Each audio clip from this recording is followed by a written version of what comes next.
That's a very good basketball team. A lot of respect for Coach Fern and their program, their coaching staff, and tough challenge for us in here today. And again, they're in first place for a reason, and they did the job today.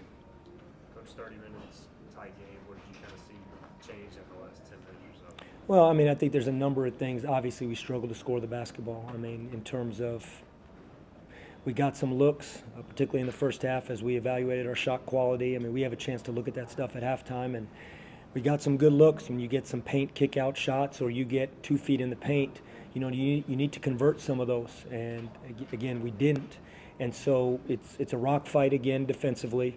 And then in the second half, what ends up happening is at some point, sometimes the pipes burst defensively, and the fact that Brandon went down and couldn't play. Ezra had 4 fouls, so obviously we were non-traditional. We went to 5 guards at one point, just trying to space the floor, and started switching on defense, and that actually worked for about 2 minutes, and we cut the lead to 2, and we don't finish a play in the paint, and they go down and dunk the basketball on the other end, and then momentum picked up. But what happens in games that are, as you said, tight games, both team, low-scoring games, if one team can go on a 6-7-0 run, it really magnifies the lead, and that's what happened in that stretch. It was great to see RJ with 4 offensive boards. The problem is the rest of the team combined only had 3. What are you seeing well out of him, and what can the other team take from his performance to be better on the offensive Well, boards? you said it. I mean, going into the game, I knew that we're struggling shooting the basketball right now in terms of field goal percentage. But in 2 of our wins, Wichita State and Temple, we had 17 and 16 offensive rebounds. So we were able to find a way to manufacture points that way. It was going to be very difficult to manufacture points with this team, with how well they take care of the basketball and the pace that they play. So the thought of, it'd be great if you can do it, but the thought of forcing 17, 18 turnovers as we've had in some other games was going to be difficult. But one area you can, if you're not shooting the basketball well, is go get offensive rebounds. And for us to have 6 individual and 7 as a team, that was 1 team rebound, it's just not enough, especially with us not shooting the basketball well. What happened with Brandon? He tried to get to go, he just couldn't. Yeah, I don't know the details of medically. I just know obviously he got hit pretty hard in his hip, and I don't know any details about it. But he went out. He looked at me. He told me he had to come out. Then he came back out, and he said he wanted to give it a try. And we went right back with him when he did. And I could just tell the way he was moving out there that it wasn't a good situation. And so that's just that, and we'll continue to evaluate it. And then no foul today. Ezra in foul trouble. And obviously they're big teams, so just how much did that? Yeah, it was really it hurt us as a team not to have value here. He got hurt late in practice yesterday, and he had to stay back. I mean, he took a real elbow to the nose, mouth area, and so he had to have some medical stuff done there. And so that did hurt because, in this kind of game, he can give you those minutes that at least from a physical standpoint and size-wise, because they got a great front line. I mean, Milicic has, 5 block shots, and, and Jackson is very hard to deal with in there just on the glass. And so we obviously were undersized, and, I thought Sear fought what he could. We tried Cal in there, Ezra with the 4 fouls, and again with Brandon being in foul trouble, we had to, go a different route for a little bit and try a small lineup. And again, I thought it was effective, but when you're down and you're with a small lineup, eventually a good team is going to find a crack in that armor, whether it's on the offensive glass, whether it's a cut, off-ball cut, because the guys are doing stuff that they're not accustomed to doing.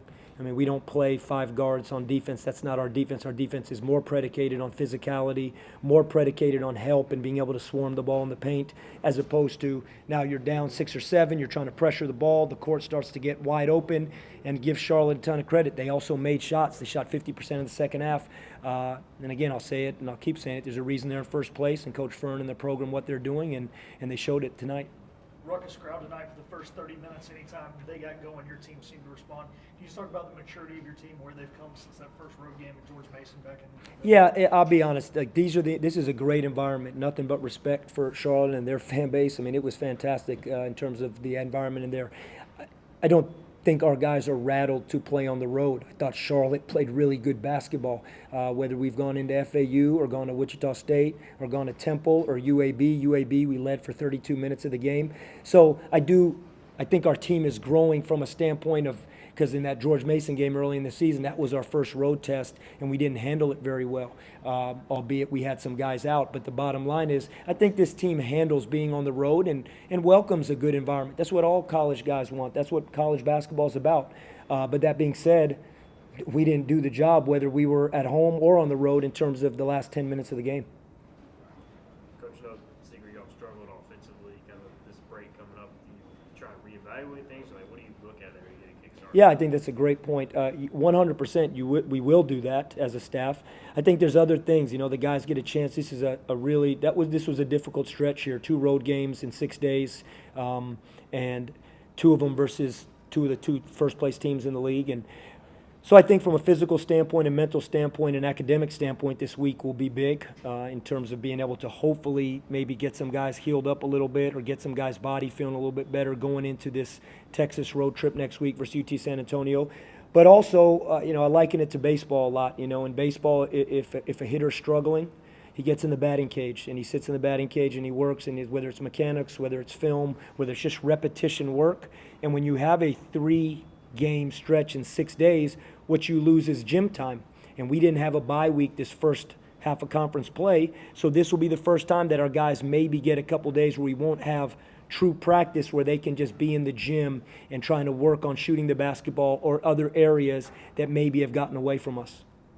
Quentin's first game back, how big is he to come back with some guys now banged up, dealing with some injuries, and how is that going to be getting him back in the flow of the rotation and getting his shooting back? Yeah, he got 3 pretty good looks off the bounce, like in terms of off the bounce drives, kicks to him where he didn't have to put it on the deck and he gets a catch and shoot shot.